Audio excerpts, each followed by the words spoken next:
Hey everyone, and welcome to Already Cancelled. I am Peter, that is Tara, and we are going to talk about the Twilight Zone Season 1, Episode 5. It is called Walking Distance. So, full spoilers for the episode, as always. So, Tara, you're older than me, so walking distance is what you used to have to do to go to the bathroom, right? Mm-hmm. Nice one. You had the little hut outside the back, and everyone shared a toilet in the street. We had to. Excuse me. Joking. I've broken her. It's only taken a minute, but I've broken her. Help me! I'm so old. I'm dying. Yeah, we had to set up a line between the front door and the outhouse so we can walk it hmm at night. Yeah, Yeah, yeah. had a little moon on it. I crack age jokes, but you're literally only like 4 years older than me, We don't need to go into specifics. which I think, which I think is classified as the same generation. I don't think we're like, whenever we start talking about movies and movies we grew up with, we're talking about the exact same movies and TV shows. Like they're all the same things. Yeah. Yeah. So you're not that much older, but I am going to hold it over you forever and always. Great. Looking forward to it. See when those grey hairs start showing. Oh, baby. Oh, you can't see him on camera? Okay. Not That's good yet. to know. Not yet. They're definitely not there. No. I don't think I've got grey hairs. I haven't noticed any. Mm-hmm. I'm not going to make a joke. Go on. Uh huh. Yes, yes, yes. It's not as thick at the front as it used to be. Yes, I'm aware that this part of the head does not contain any hair. Well, there's a bit of hair up here, but yes, it's quite thick at the back. It's quite luscious at the back. Luscious, I tell you, luscious. Mm-hmm. Anyway, that was a tangent. So, walking distance. This is an episode about a man named Martin Sloan who's taking a quick getaway from work. He's driving on a back road. Pulls up at a gas station, and realizes that he's near a town that he grew up in. He's near this small town, and his car needs to be fixed, so it's staying there at the garage and or garage for my locals.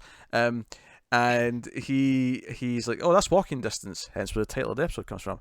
And he walks there, but of course the twist here, because it's Twilight Zone, is that he is transported back in time to the years of his youth when he was 11 years old, which, if my calculations are right, are about the mid to late 30s. Yeah, I think they say a specific date, like Did they? 1937. Yeah, okay. That's fair. And he slowly, realizes this, and then eventually interacts with his younger self and also his parents, and that's the episode, and we'll talk about where it goes. So, Tara, did you enjoy the distance of walking? I know I say this every week, but yeah, this is, I think this is a pretty great episode. I really enjoyed it a lot. I don't think you said last Especially week. coming off the heels of like the last one, which sort of had a similar premise, just like reminiscing in the past and living in the past. This one does it like so much better. Yeah, like the theme is the same. Like it's about Mhm. living in your past. Although it's a little bit different in the sense that this is almost like I mean the end point is kind of the same in that he can't just live in the past, of course, but some of it's also about kind of rediscovering his past to sort of almost like rediscover his fire, because he's so miserable. He's got this boring job. Mhm. He's working 9 to 5. He's in the business suit, and he's looking stressed out and Yeah. sweaty. He has like a line that says, like if he has one more board meeting, he'll throw himself out a window or something. He says Yeah, he's, or Sterling says he's the vice president of some company. yeah. I So don't know. I guess in many ways it's about him rediscovering the magic of like excitement and youth and all the rest of it. Remembering a time when he didn't have all this responsibility, and when there was no shackles of life on him. Hmm. So that's kind of the gist of the episode. I liked You it know too. what?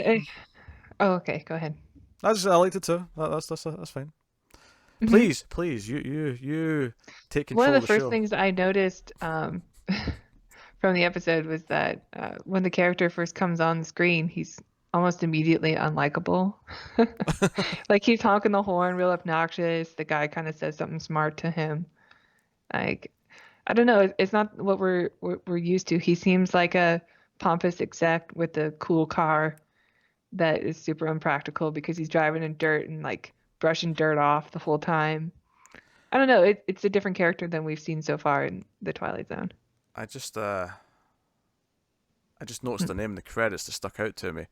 Uh, Oh, I think I know which one. yeah, Ron Howard's apparently in this episode as a young boy. Yeah, yeah, he's the kid who's playing marbles on the street Yeah, shit. and says, "You're not Marty Sloan." Damn, It's he's old. pre-OP. Yeah, he's Yeah. old. Yeah, he's getting old. Um, so oh shit, I didn't even realize. I didn't realize. I didn't know what he looked like as a kid. Um, Yeah. that's there you Yeah. go. There's always at least one name or one face that's recognizable. That's insane. hmm There's Um, two in this one for me. what's the other one? The other one is his father, who I remember from Star Trek, the original series. He's in an episode called This Side of Paradise, which is the season 1 episode. He plays a botanist on there. Mm-hmm. hmm He actually died in '67, so he didn't even live to the end of Star Trek's original show. Oh, what a shame. Died quite young. Yeah, it's a shame. Um, but I actually yes, thought he was quite great in this episode. he is pretty good because that's kind of where some of the more interesting stuff comes is when he ends up following his younger self back to his house and tries to convince his parents that he's their son. It feels a little bit dense in the sense that he's not really figured out that he's went through time. Like for hmm a lot of the episode, he kind of like Right. there's one thing after the other where he goes to the old like milkshake shop and he orders a milkshake and it's a dime and he's like, wait, what? Like, Yeah, the audience definitely picks it up before the main character does, because he tells yeah, that story about Mr. Walton or something who yeah. also hangs out in the chair, and then once he leaves, you show that he's actually there. You're like, okay, so the audience is supposed to know before he does what's happening. Yeah, and they also make a point of him saying that he died years ago, so we know that he hmm couldn't be around anymore. I actually laugh because at the end of the episode when he comes back to present day, for the time of the show, he goes back to that hmm same place and it's like it's bustling. There's a lot of '50s music playing, and he goes up and orders Yeah, the same. present day, which is still the past for us. Yeah, 59. But he goes up and orders the same drink, and the guy's like, "Oh, it'll cost you extra. That'll be 35 cents." And he's like, 35. And I'm like, 35 cents is the expensive version? I know. Inflation. Yeah. I mean, what's this drink costing now? Like $6? Oh, I don't know. Does anybody order Triple ice cream scoop. sodas? I don't know. I'm not Yeah. sure what the drink is. It's a really old fashioned thing. I feel like I had like something like this once or twice as a kid, but it was never like a Yeah, regular it would thing. probably be at like a 50s themed diner of some type that you would order it from, like a Yeah. malt, a place where you get a malt from. It was like a triple scoop chocolate soda, which sounds Yeah, sounds disgusting. interesting. Yeah. I want no part of this. Yeah, I You kidding agree. me? Yeah, one thing on the episode also in that diner scene, I couldn't help but notice that I thought this episode was really like beautifully shot. They had a lot of really Hmm. nice close-ups and stuff on it too. Um, I don't know, Well, again, different from the other episodes. yeah, It looked really nice. there was a nice stylistic touch when he first walked in the diner at the start, the milkshake place. You don't realize it at first, but we're actually looking in the mirror. It's not until it pulls Right. out and you realize that we're looking in a reflection, which is kind of thematic for the episode because it's him reflecting on his past essentially. Because you could look at this episode and say he never really traveled to the past. This is all just him kind of in his head revisiting these places and kind of having this kind of breakdown, if you want to go that way. Sort of, but there is something that happens that affects him in the future. Oh, no, you're right. Yeah, that's right. Because he chases his younger self like a let's be honest, a serial killer, right? He's chasing him A through little bit, yeah. through the carousel, and he's like chasing him through, and his younger self falls and hurts his knee, and then he immediately like falls and holds his knee in pain, and it turns out that Right, right. he's had a bad knee, has like ever since this incident. Yeah, Um, it's cool that it's giving us more rules of what he's going through yeah, exactly. no, But the that mirror was thing neat. is a good observation because I did notice when he first sees the sign for his hometown, which is actually just called Homewood. I Oh don't know yeah, I remember such a thinking it was cozy on the name, yeah, it was on the nose. It's like, oh, it's his hometown, Homewood. It's right? like they didn't even try with that name. No, no. What's the homeliest sounding name we can give it? Exactly. But when he is walking towards it, when he sees it, they show it also through a mirror. Now that you bring that up, Hmm. like he's walking away, but it's being shot through a mirror. Yeah. So, I mean, that could be a running theme that I just didn't notice. Yeah, and then literally he's looking at himself later. His younger self. It's a reflection essentially. Hmm. So that's really fascinating. And I like the more subtle like things that, I mean, not subtle to us, we understand what's happening, but like when he's talking to the other kid, he's talking to young Ron Howard with the marbles, and he mentions the Hmm. house. He's like, "Oh, you mean the Sloan house? Like, well, it's Sloan. That's my name. Like, there's still a Sloan. That's what it's still called." And I'm like, "Yeah, Yeah, it's because it's the past, you fool. Your younger self's in there." And yeah. There's a really funny, well, it's sort of funny when you think about it, when he's talking to his mom and he's saying, "I'm your son. I know he goes on vacation at this time every year." Like, don't, oh my God. Sound like you're keeping a calendar of where his son travels to. It's a little, yeah, unsettling if you think about it. yeah, if those Luckily, lines the father believes him eventually. Yeah, if those lines of dialogue were still there and something that was set present day, they'd literally be Hmm. calling the cops and saying there's a paedophile hunting our son. That would be exactly what Right. they would say. Um, and obviously we know he's innocent. He's not doing anything weird. But like, yeah, it sounds crazy. It sounds stalkery. But like, he's trying to show him his ID and like to prove who he is and whatever else.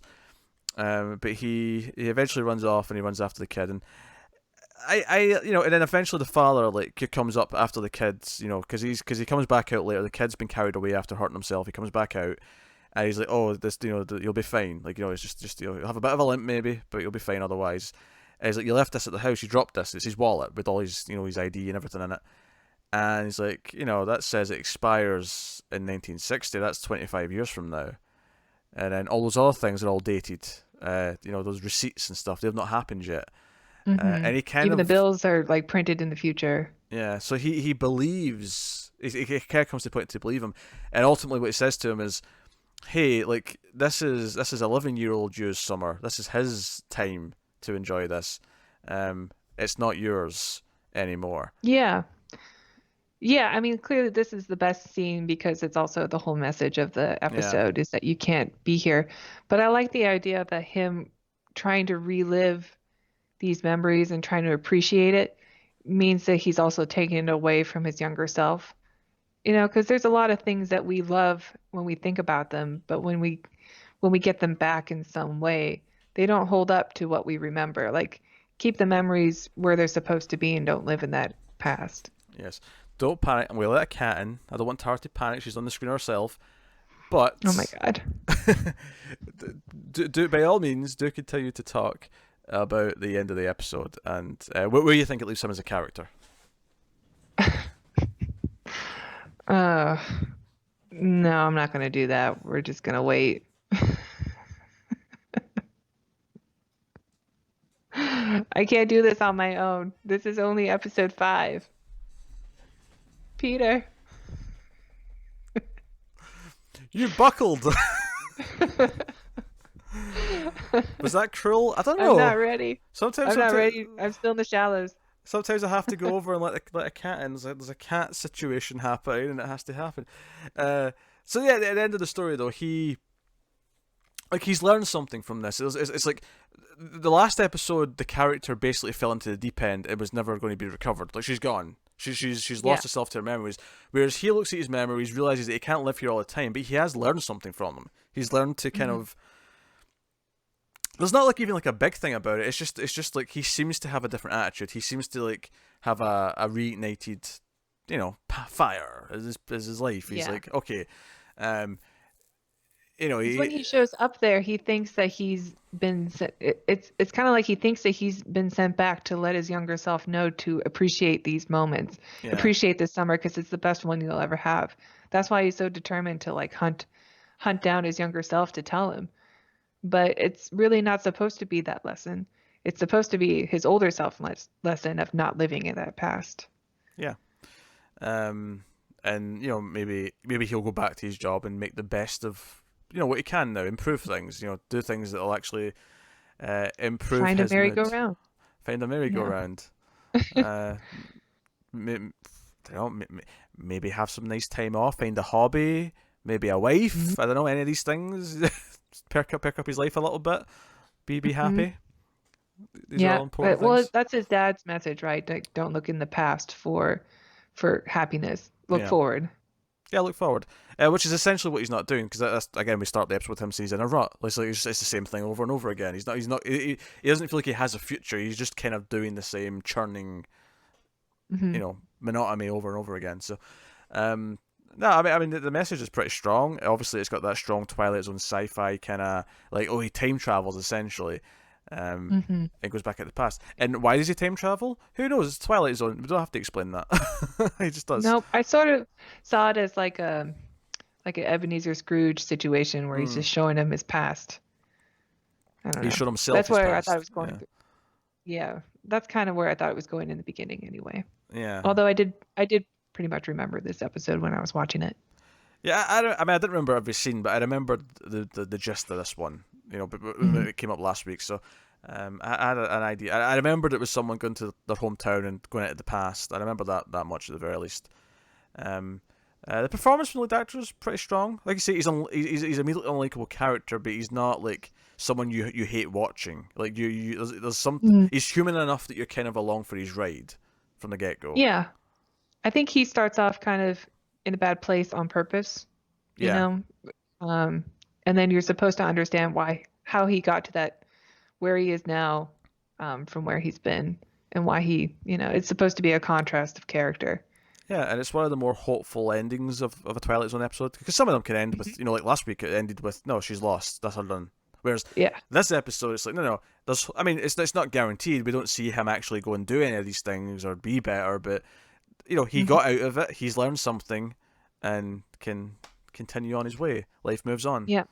I really did like the casting of the two males also. Just the two what's his name, Marty Yeah, Martin Sloan, yeah, and then Robert's the and his dad. Robert. Right. I thought they worked really well together and they looked enough alike to I could buy it as father and son. Yeah, and as you previously mentioned, Robert was played by Frank Overton, who was on the hit television show Star Trek: The Original Series. I should make that my bit. You should make that your bit. That should be your bit.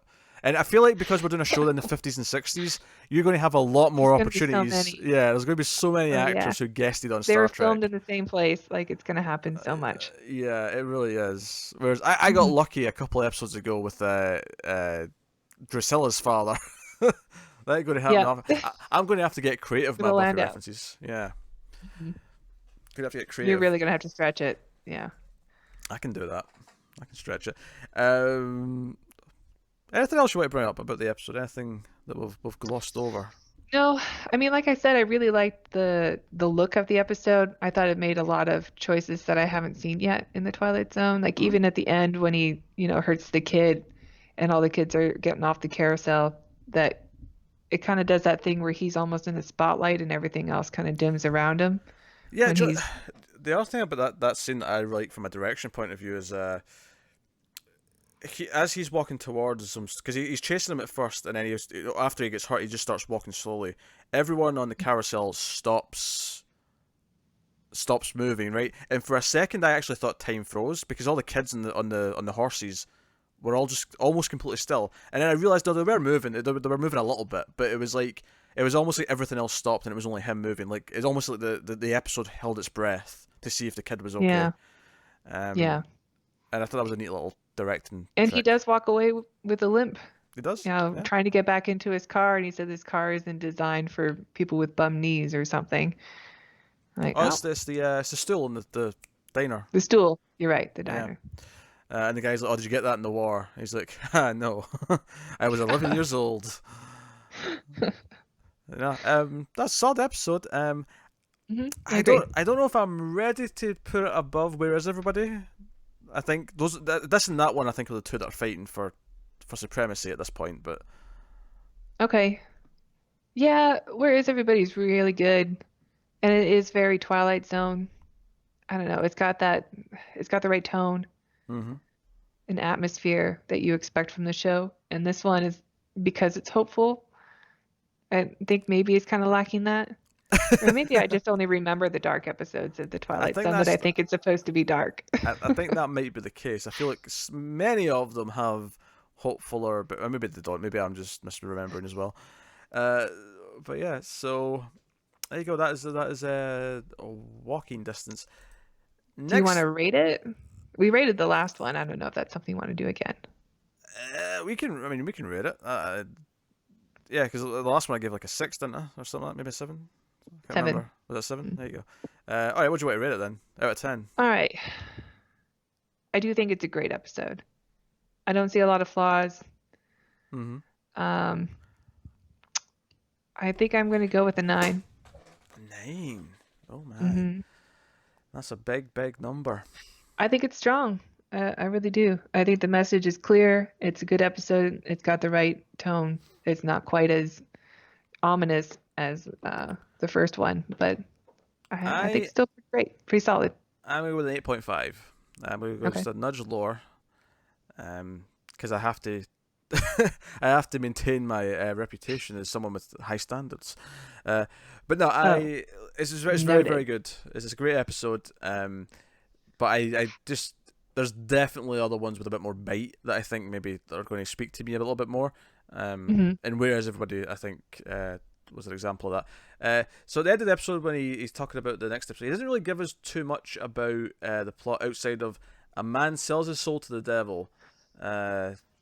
And there's a the deal ends in a bad way. It's called escape clause. The description on IMDb reads: a hypochondriac man sells his soul to the devil, exchanging it for several thousand years of immortality.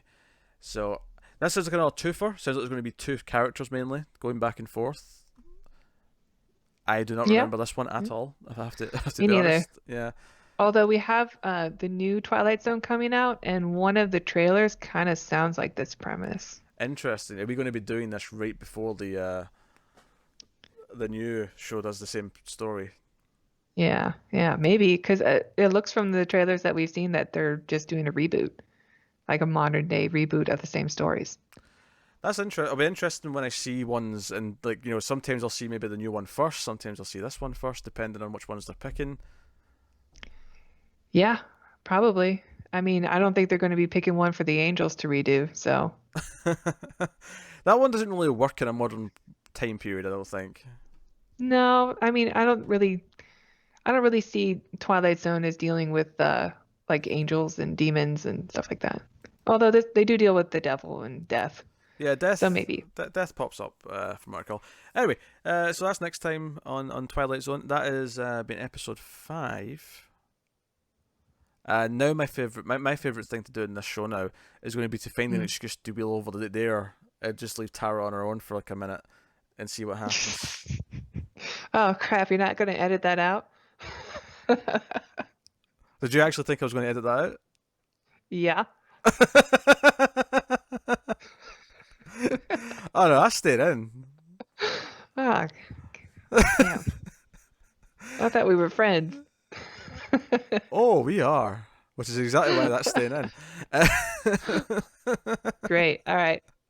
Maybe I'll put in Everyone gets to some see the real me. I'll put in some captions. I'll put in some captions at the time as Put in well. some panic thought bubbles. Yeah. Oh no. Oh no. Oh no. What do I do? What do I say? Hey, every so often a cat is going to need my attention over there, and you're going to have to be able to go like 30 seconds maybe Okay. on your own and just hold the fort, do the show. It'll be fine. Okay. Yeah, you're Hey, right. everyone's been complimenting you. The first episodes went up publicly. People have been saying nice things, saying you've been doing well. Well, they won't after this one. It's all They'll been be like, downhill. ugh. Started strong on episode 1, but by episode 5, she'd really lost the groove. It's a good thing it was a good episode of The Twilight Zone because this review was not. Aww. They won't say that. Oh no. Our commenters aren't that mean. No, no, they're great. Yeah. Anyway, that has been episode 5 of the Twilight Zone. Let us know what you thought of the episode in the comments below. Like and subscribe, all that stuff. Get us on the Twitters at mail_fuzz for channel updates. If you want to support the show and the channel, you can do that over at patreon.com/mailfuzztv, where you can support the show for as little as $1 per month. And you get these Twilight Zone reviews a week early if you do that. You get other stuff early, you get some other exclusive stuff, and you can go do all that stuff. If I'm promoting... Actually, you know what, Tara? I'll let you promote something. What other show from Mail Fuzz would you like to promote and let the audience know about? Um, oh gosh. I don't know. They're all Dear, so good. I can't decide. you'll get to pick a different one every week. You're not leaving anything out. You can just pick one. Oh, okay. Well, watch the old reviews of the Star Trek episodes that are coming up. They're great. You picked the Star Trek review. I am shocked. I look Shocked. forward to them every week. Yes. We're going over season 1, which has a lot of real winners. And losers. Oh no, there's like one bad episode, and you've already done it. And Star Trek, the Next Generation season 1. There's one bad. That's what you're saying to me. Oh yeah, yeah. Who knows by the time this one comes out? I mean, you might be at Conspiracy. Oh, it's such a great episode. Riker gets to eat some worms. I won't spoil anything else. Oh, okay. I'm going to remember you said that was great, and I'm going to bring it up. I'm going to have things to say. Anyway, that has been already cancelled. That's been Twilight Zone. I almost said Star Trek there. That has been Twilight Zone season 1, episode 5. Let us know what you think of the episode. But that is us. So thank you once again for watching and listening. We always appreciate it. Keep watching TV in the Twilight Zone.